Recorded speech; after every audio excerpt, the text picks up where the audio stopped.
The only thing we kind of cheat is hits to the face, for obvious reasons. We do so many takes of stuff that if we keep hitting them in the head over and over again, they get concussed and then they complain, and then we have to breathe a little bit. But yeah, we try to make it as safe as possible. So it looks horrible to you guys, but when we're shooting it, it's pretty reasonably safe. How long did it take you to choreograph all the fight scenes and action scenes? What kind of team did you assemble to get all the great stunts on screen? The choreography team is myself, Iko, and Yayan. Iko being the lead star, and then Yayan being the guy that plays Mad Dog. And they're really nice guys, actually. They're very friendly and gentle. We work on the fight scenes for about like 3 months. So we from design, we start off, then I give them sort of like a location, setup, like who are they fighting, how many weapons they have, blah blah blah, where they come from, how skilled are they, and then just tell them, okay, now fight your way out of that situation.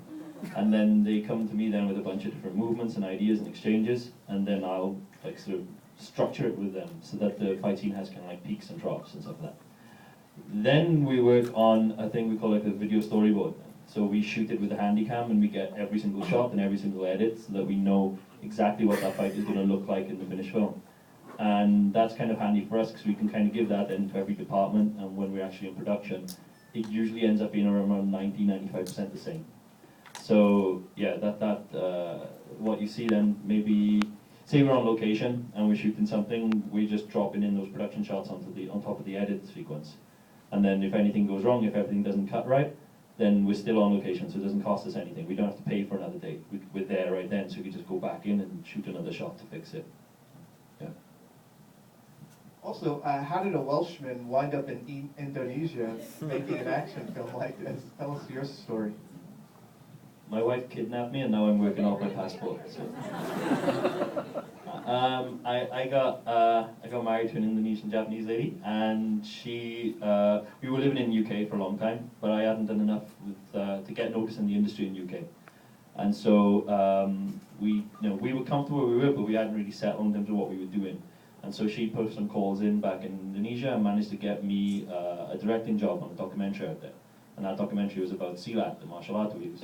And I'd always been a fan of like kung fu movies and Muay Thai movies, but I'd never seen silat before, and this was the first time. So doing that documentary for 6 months was kind of like, I got to learn about a new martial arts discipline that I'd never seen before. I got to learn about the tradition and the culture, which kind of gave me the storyline for the first film we did, Marantau, and also introduced me to Iko, because he was one of the students of a master that we were filming in the documentary. He was actually a delivery guy for a phone company, and did silat on the weekends, and now he slams people's faces into walls. Could you explain the difference between silat and other traditional martial arts techniques? One of the things I kind of love about silat is that it's very, it's kind of graceful in terms of the way they move, but then there's like an aggression there when they actually strike. And there's that juxtaposition between something being really beautiful and then being very sort of ugly and violent that I really like about it. But also, it's very adaptable to different situations, and so if they're in a very tight, confined space, or if they're in a big, wide open space and have multiple attackers, there's ways to deal with all the situations. And a lot of them have like a sort of low center of gravity, so it's like they can start eye to eye and then come down and take your leg before you know it.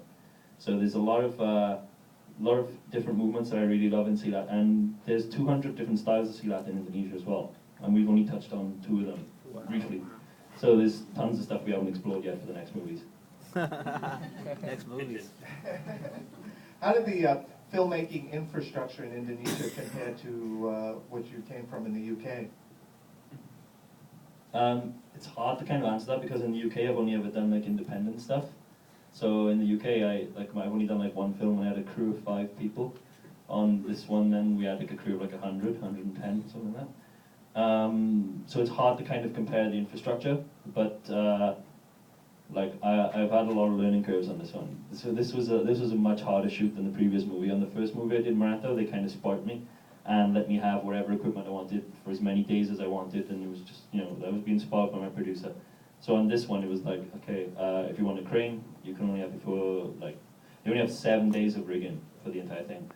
So it meant that we had to kind of think on our feet and go back to our independent roots and to kind of figure out how we were going to do some of these shots. So the one when we go through the hole in the floor, and the camera follows down with eco. Ordinarily, if we had the money, we would have paid for a nice big rigging machine so we could kind of send it through and control it with a remote. But what happened was we didn't have the budget for that. So I had one camera operator up on top, and he has a sling on his back and a sling on the camera. And the camera's on a fig rig, steering wheel. And so as eco drops through the hole, that guy falls onto his front and pushes half of his body through the hole with him. And then he turns the camera, so it twists like this. Then down below we have another camera operator stood on a table, and he's waiting for it to come through the hole. So when it comes through, he just grabs it and then carries on the movement. So it's just a pass on. Wow. So this is the first time we've experimented trying that technique. So in the sequel, we want to do a 4-person pass off during a car chase. My director told me I was a fucking psychopath. But I think we can do it. I'm pretty sure we can. A couple of rehearsals and it would be alright. Okay, let the cat out of the bag. There's going to be a sequel, and you've also, yeah, let's give it up for this. And you're also attached to direct an American remake by Screen Gems, right? Or could you tell us what's up with both of those?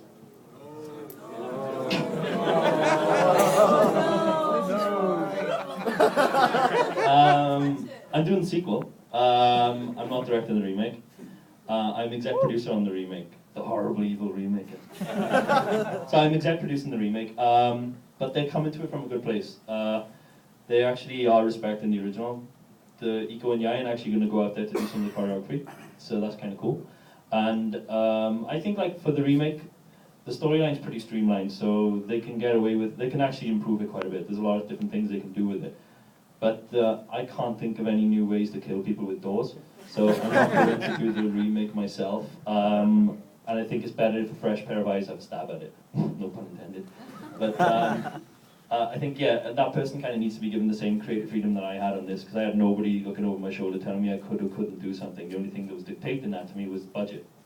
And yeah, there was some stuff I wish I could have done, but I didn't have the budget to do on this. So maybe they can do that now. For the sequel, yeah, I'm almost done writing, and we should be starting shooting in January next year then. Yes. Woo!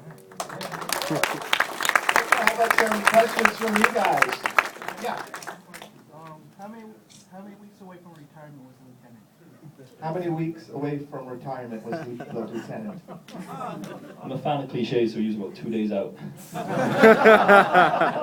Got that job done, he'd have gone off to the coast, you know, nice fishing shack with his wife and kids. Okay, some more questions. Yeah, right here. Who came up with the idea of the refrigerator? Because that was genius. Who came up with the idea with the refrigerator? Because that was genius. That was me. He was bashful say now when you say it was genius, but thank you. I couldn't sleep one night. It was maybe like 1 o'clock in the morning, 2 o'clock in the morning. That's usually when all my ideas come to me, when I really should be sleeping, but I can't. And then earlier that day, it was one of those very rare occasions where I cooked.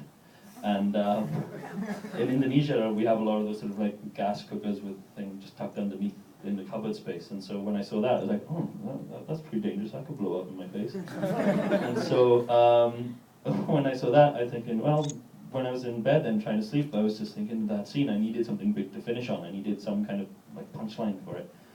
And so I thought, maybe if he pulls that, then put that in the fridge, it channels the explosion, it goes through the door, and then how do we set the explosion off? Maybe a flash grenade, will that work? Is that real? Is that logical? So I wrote it all down, and then I kind of showed it. We had a military advisor come in, and I said to him, would this work?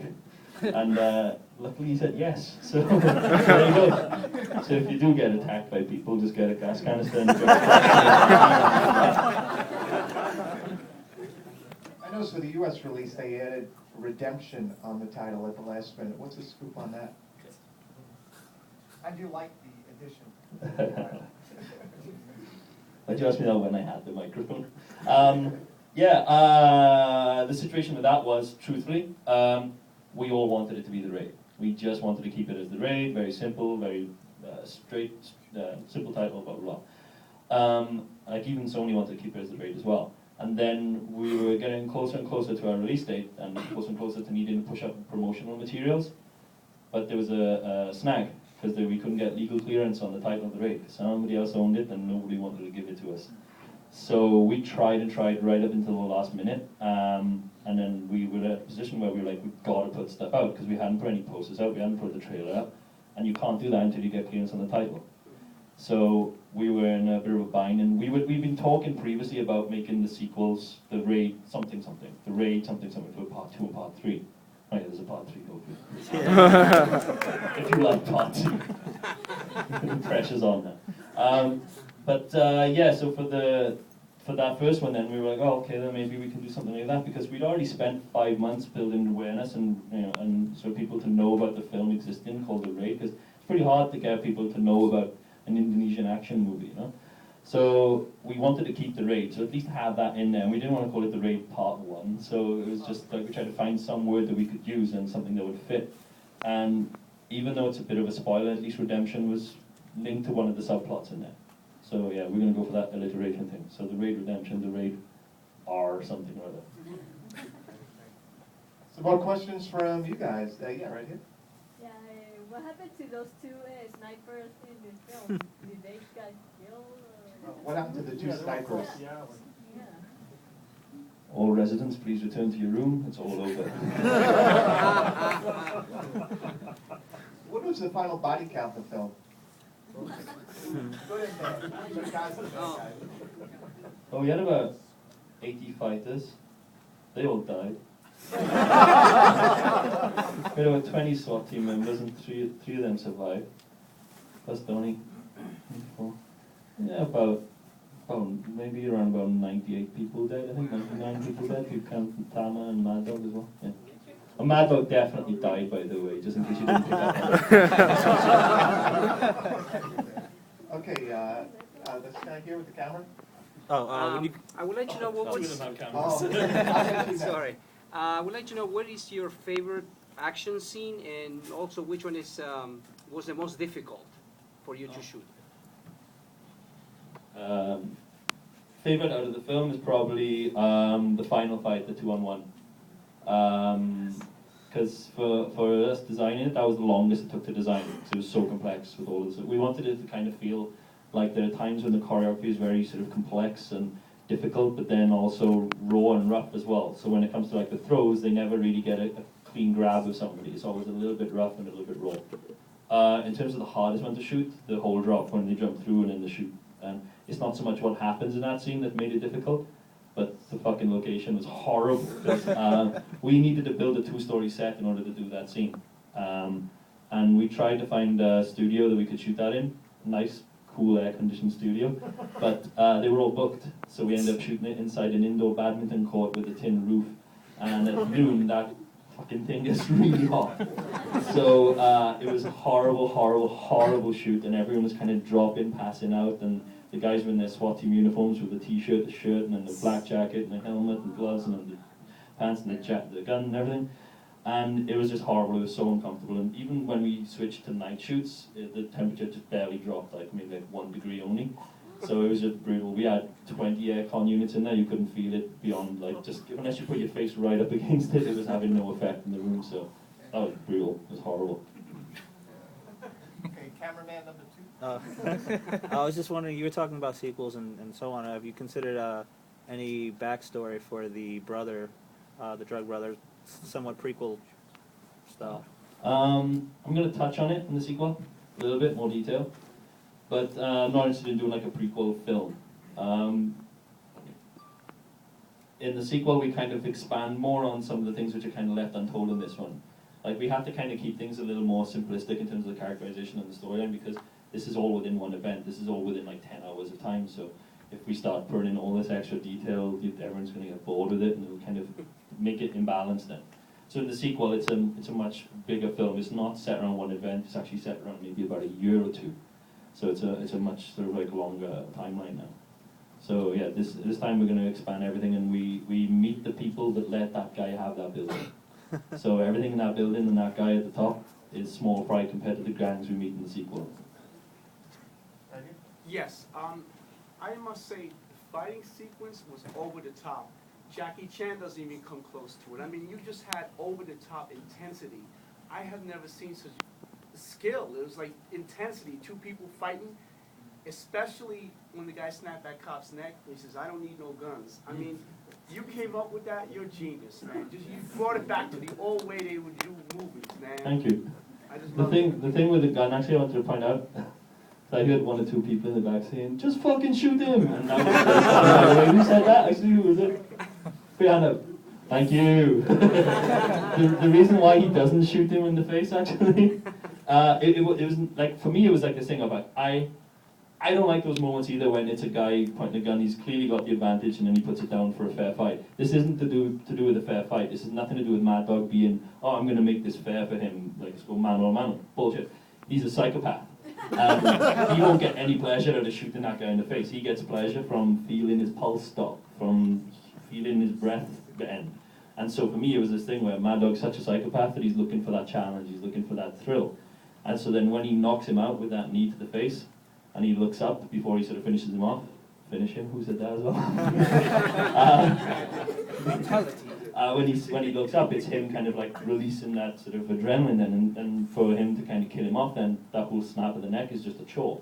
It's just something to finish it, and that was it. So it was more to kind of build that idea of the character being a complete psychopath. Right here.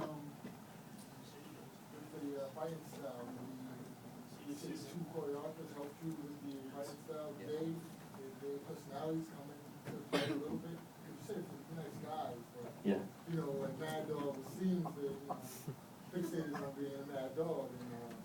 Yeah. Well, what would happen is, oh, sorry. Yeah.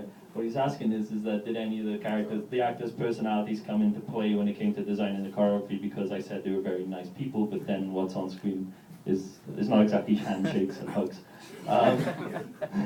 Basically, yeah. So the situation with that is that like we can all what we tend to do is we try to pretend and try to figure out what would we least like to happen to us, rather than what do I want to do to someone. I'm not that dangerous yet, mentally. And then it was one of those things where the psychology of the film and the setup kind of influenced how the choreography is designed. So it's like, in the first movie we did, the lead actor was this really good guy with a good heart, and he found himself in these extraordinary circumstances, but it wasn't kind of there wasn't that much immediacy to the action in that one. He'd kind of punch someone and push them away, and then try to escape from the fight. But in this one, everyone's trying to kill everyone. And so he goes in a position for especially with the stick and the knife fight, where everyone he faces, he can't let them be in a position where they can kind of dust off and get back up afterwards, because there can't be another opponent further down the line. So everyone had to be maimed or killed. And so when we were designing it, the guys were kind of, they're just to show that they are really nice guys and it's me who's the psychopath. There'll be a moment where when Iko knocks the guy to his knees and then he stabs him in the kneecap. And so then they were like, okay, stab, boom, and then pull out. And then I was like, no, that's not enough. And we stab, twist, and then they were all going, oh, that's fucking sick. And then take the kneecap off, and you can't get up anymore. And then like the guy with the thigh rip one as well. Oh, yeah. So yeah, they all thought I was sick for that as well. And the neck on the door and shit like that. So yeah, so basically once I'm done with therapy, I'm going to get on to the sequel. We got time for two more questions. A guy in the back in the orange. Yeah. What was it like writing a film that doesn't seem to be in your primary language? You could talk about that writing process. Yeah. Translation process. I write in English fully, and then later on we had an Indonesian translator to translate all the dialogue into Indonesian. But what happens is sometimes like I'll write, sometimes it's a little bit too specific to like my Welsh way of speaking. Sometimes some of the turn of phrases won't be, you guys wouldn't understand some of the shit I write either. And then like we'll go through the script and we'll workshop it with the actors to try to make sure that everything's kind of caught, that there's nothing that's sort of slipped through the net. And then we workshop it with the actors and let them like improvise sometimes as well to find their comfortable way of saying it as well. So it's a bit of a long process, and yeah. I wish I could write in Indonesian. I can speak enough to give direction and insult people's mothers, but I can't actually write the script in Indonesian yet.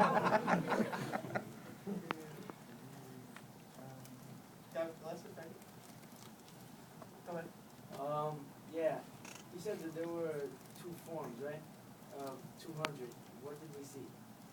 Iko studies a style called silat tiga berantai, which is from Betawi, which is in Jakarta. That's much more influenced by Islam in terms of the teaching, the philosophy behind it and the discipline behind it. And they have like some movements which are based on movements, how do I explain this? There's one movement where the hand, so the hand comes like up and then down. And that movement, when Iko does it, it looks fucking cool. When I do it, I just look like a fat white guy brushing.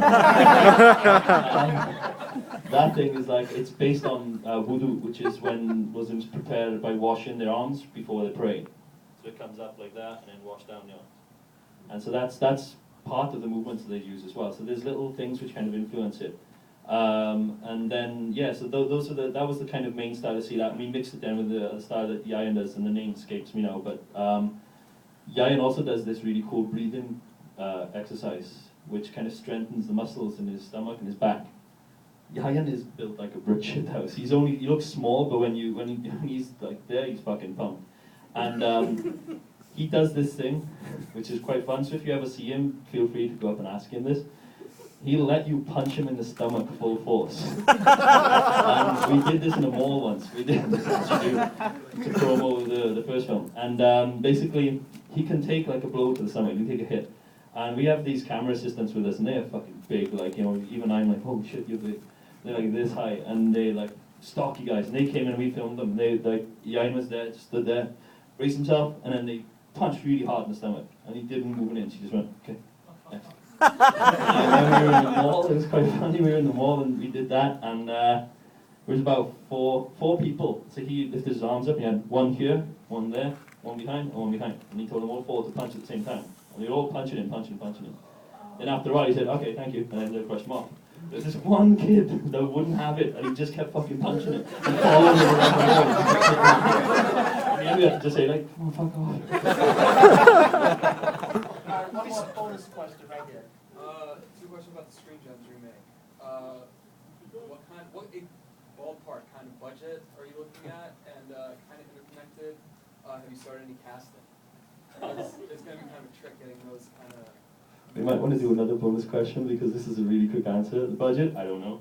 Casting, not yet. I wish I had more info for you, but it's very, very early stages at the moment. I haven't divulged anything with budget and casting.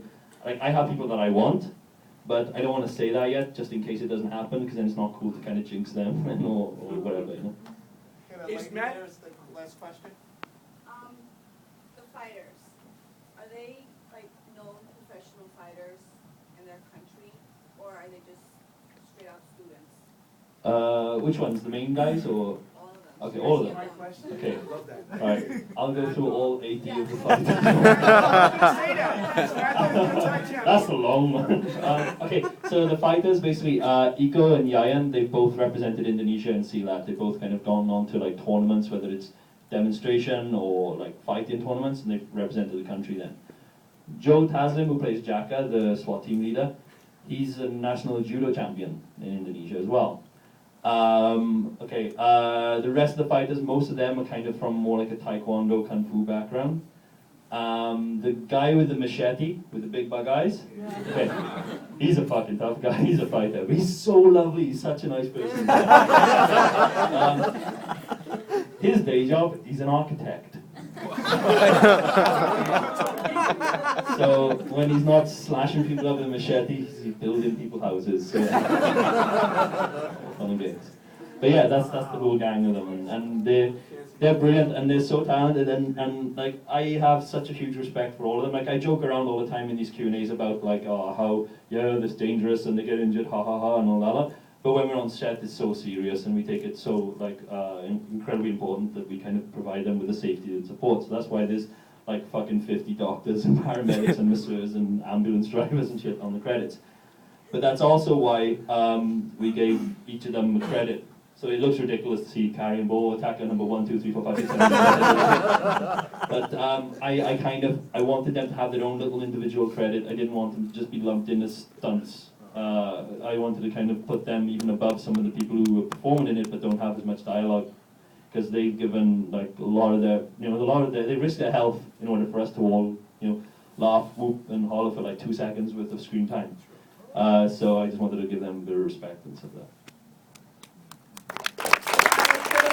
Gareth Evans.